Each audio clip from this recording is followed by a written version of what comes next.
Assalamualaikum warahmatullahi wabarakatuh. Perkenalkan, kami dari kelompok 2 Praktikum Teknik Sampling Divisi V4. Hari ini kami akan mempresentasikan hasil kerja kelompok kami yaitu proyek tentang analisis stratifikasi pelanggan berdasarkan tingkat pendapatan tahunan. Kelompok kami beranggotakan 3 orang. Yang pertama ada Arliza Syarki, kemudian ada saya Imam Adli, kemudian ada Widya Widayanti.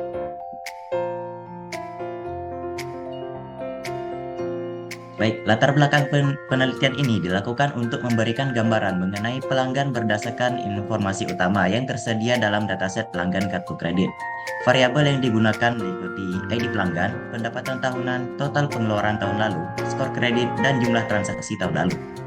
Dalam penelitian ini, penjelasan lebih difokuskan pada ID pelanggan yang berperan sebagai identitas setiap individu, serta pendapatan tahunan yang menjadi dasar utama dalam membedakan kelompok pelanggan. Sementara itu, variabel lain seperti total pengeluaran tahun lalu, skor kredit, dan jumlah transaksi tahun lalu tetap disertakan, namun hanya dimanfaatkan pada tahap visualisasi untuk mendukung analisis secara keseluruhan. Untuk memperoleh sampel yang dapat mewakili setiap kelompok pendapatan, penelitian ini menggunakan teknik stratified random sampling. Dalam teknik ini, pendapatan tahunan dibagi ke dalam beberapa strata. Kemudian sampel dipilih secara acak dari masing-masing strata. Pendekatan ini memastikan bahwa setiap kelompok pendapatan tetap terwakili dalam sampel sehingga hasil analisis lebih seimbang dan mencerminkan kondisi populasi.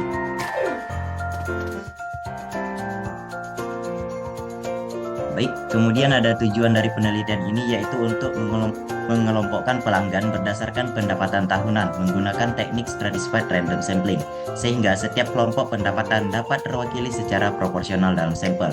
Selain itu, penelitian ini juga bertujuan untuk menggambarkan karakteristik setiap kelompok pendapatan, serta menganalisis hubungan antara pendapatan tahunan dan total pengeluaran tahun lalu, dengan tetap memanfaatkan variabel lain seperti skor kredit dan jumlah transaksi tahun lalu sebagai pendukung dalam visualisasi.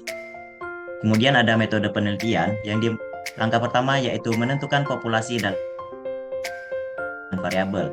Populasi penelitian ini terdiri dari 599 pelanggan kartu kredit. Variabel utama yang digunakan dalam proses pengelompokan adalah ID pelanggan, yang berfungsi sebagai identitas setiap individu, serta pendapatan tahunan yang menjadi dasar pembagian pelanggan ke dalam beberapa kelompok pendapatan. Selain itu, terdapat variabel lain seperti total pengeluaran tahun lalu, skor kredit, dan jumlah transaksi tahun lalu yang juga disertakan dalam penelitian. Langkah kedua,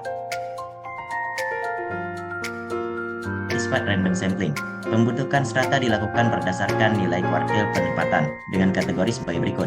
Strata 1 yaitu pendapatan rendah, nilainya berada di bawah kuartil 1. Kemudian strata 2, pendapatan sedang yaitu yang memiliki nilai di antara kuartil 1 hingga kuartil 2. Kemudian strata 3 yaitu pendapatan tinggi, memiliki nilai di antara kuartil 2 hingga kuartil 3. Kemudian yang terakhir strata 4, pendapatan sangat tinggi, yang nilainya berada di atas kuartil 3.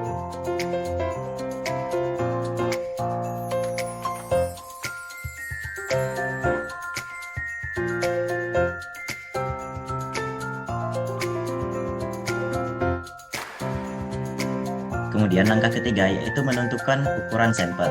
Ukuran sampel dihitung menggunakan proportional allocation dengan total 240 sampel. Alokasi sampel pada setiap strata masing-masingnya adalah 60. Kemudian langkah keempat, pengumpulan dan analisis data. Data diambil dari dataset pelanggan kartu kredit yang tersedia di website Kaggle. Analisis dimulai dengan statistik deskriptif melalui perhitungan mean dan ragam pada setiap strata. Selanjutnya, dilakukan analisis inferensial yang mencakup pendugaan mean pendapatan populasi, total pendapatan, serta ragam penduga stratifikasi. Selain itu, selang kepercayaan dihitung untuk memberikan gambaran mengenai kisaran rata-rata pendapatan populasi berdasarkan sampel yang diperoleh. Selanjutnya, di sini ada statistik deskriptif, yaitu tabel tersebut menunjukkan perbedaan pendapatan tahunan pada setiap strata. Strata 1 sebagai kelompok berpendapatan rendah memiliki rata-rata paling kecil dengan variasi yang besar. Strata 2 sebagai kelompok sedang memiliki rata-rata pendapatan paling tinggi dan variasinya yang kecil, sehingga lebih merata. Strata 3 sebagai kelompok tinggi memiliki rata-rata yang lebih rendah tetapi dengan variasi yang kecil sehingga cukup seragam. Sementara itu, strata 4 sebagai kelompok sangat tinggi menunjukkan rata-rata pendapatan yang kembali meningkat dengan variasi sedang. Selanjutnya ada statistik inferensial, yaitu tabel tersebut menunjukkan bahwa setiap strata memiliki pola keuangan yang berbeda. Strata 1 memiliki pengeluaran tinggi dengan variasi besar, serta skor kredit yang rendah. Strata 2 memiliki pengeluaran lebih rendah namun skor kredit tertinggi dan jumlah transaksinya terbesar. Strata 3 memiliki pengeluaran paling rendah tetapi skor kredit cukup tinggi. Sementara itu, strata 4 memiliki pengeluaran paling tinggi dengan skor kredit dan transaksi yang cukup stabil. Secara keseluruhan, data ini menggambarkan bahwa perilaku keuangan masyarakat berbeda di setiap strata, baik dari sisi pengeluaran, skor kredit, maupun aktivitas transaksi. Lalu, estimasi menunjukkan bahwa rata-rata pendapatan tahunan populasi diperkirakan sebesar 30.361, sedangkan total pendapatan seluruh populasi diperkirakan mencapai 18.186.832. Ragam penduga mean yang relatif kecil menandakan bahwa estimasi rata-rata pendapatan cukup stabil. Sementara itu, ragam penduga total yang jauh lebih besar menggambarkan bahwa estimasi total pendapatan memiliki ketidakpastian yang lebih tinggi, terutama karena ukuran populasi yang besar. Secara keseluruhan, hasil ini memberikan gambaran umum mengenai tingkat pendapatan populasi secara menyeluruh berdasarkan data sampel. Baik, sekarang kita masuk ke bagian visualisasi.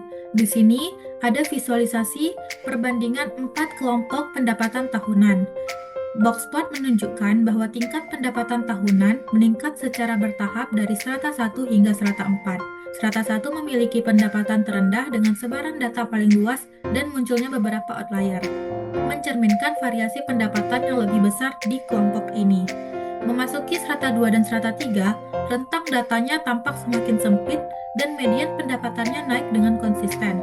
Strata 4 menjadi kelompok dengan pendapatan tertinggi dan variasi paling kecil, sehingga terlihat paling homogen. Secara keseluruhan, visualisasi ini menggambarkan bahwa pembagian strata mampu memisahkan tingkat pendapatan dengan jelas sesuai kategorinya. Selanjutnya adalah matriks korelasi. Matriks korelasi menunjukkan bahwa hubungan paling kuat terjadi antara pendapatan tahunan dan total pengeluaran tahun lalu dengan korelasi sekitar 0,42 yang berarti keduanya memiliki hubungan positif sedang, sehingga kenaikan pendapatan cenderung diikuti oleh peningkatan pengeluaran. Variabel lain memiliki korelasi sangat lemah atau mendekati nol, seperti hubungan antara skor kredit dengan total pengeluaran tahun lalu yang hampir tidak berkorelasi sama sekali.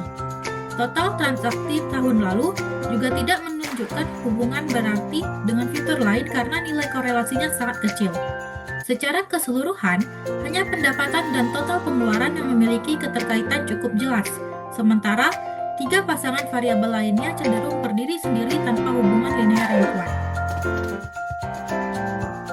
Dari hasil analisis kami, dapat disimpulkan bahwa pendapatan meningkat secara konsisten dari strata rendah hingga sangat tinggi, dengan variasi terbesar pada strata rendah dan semakin mengecil pada strata yang lebih tinggi. Hal ini menegaskan bahwa pembagian strata sudah tepat karena tiap kelompok memiliki ciri yang berbeda. Visualisasi juga memperlihatkan bahwa kelompok dengan pendapatan lebih tinggi cenderung memiliki sebaran data yang lebih homogen. Selain itu, hanya pendapatan dan total pengeluaran yang memiliki hubungan positif yang berarti, sementara skor kredit dan jumlah transaksi tidak menunjukkan hubungan yang kuat. Secara keseluruhan, pendapatan menjadi faktor yang paling berpengaruh dalam membedakan karakteristik pelanggan dan menentukan pola pengeluaran. Sekian penjelasan dari kami kelompok 2. Kami akhiri. Assalamualaikum warahmatullahi wabarakatuh.